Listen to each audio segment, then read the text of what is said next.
আমাদের নবী যখনই কষ্ট পেতেন নামাজে দাঁড়িয়ে যেতেন। তুমি কষ্ট পেলে ব্যঞ্জন ধরাও। যখনই নবী কষ্ট পেতেন, তার কষ্ট মনে হতো, খারাপ লাগতো, কোনো কিছু উদ্বিগ্ন চিন্তিত হতেন, তিনি ওযু করে নামাজে দাঁড়াতেন আল্লাহু আকবার বলে। আর তুমি গ্যাস লাইটার বের করেই ব্যাস খড়িয়ে টান দেওয়া শুরু। অনেস্টলি বলেন দেখি, ওটা টানলে কি কষ্ট কমে? কষ্ট কমে না? পারে, আরো বাড়বে। যত আপনি জিয়ে রাখবেন তত বাড়বে।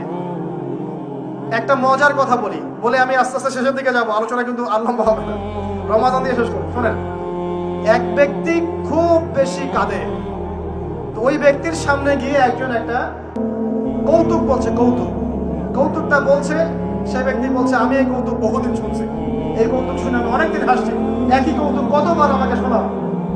তখন সেই ব্যক্তি বলছে, দ্বিতীয় ব্যক্তি, যে একটা কৌতুক শুনে যদি তুমি বারবার হাসতে না পারো, তাহলে একই দুঃখের কথা মনে করে বারবার কাঁদো কেন?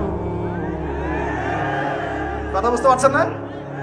ঘটনা তো গন, কে শেষ, ওটা আমার জীবন থেকে ওভার। ওর সাথে আপনার অতীতের সাথে আপনার এখনকার কি সম্পর্ক? এখনকার আপনি নতুন মানুষ এবং সেটা গন, কেস শেষ। অতএব মাদক আপনাকে সুখ দিবে না। সেজদা, ওযু করে সেজদা মানে নামাজ, এবং দুই সবচেয়ে আমার সবচেয়ে ফেভারিট জিনিস, সেটা হলো আল কোরআন তেলাওয়াত।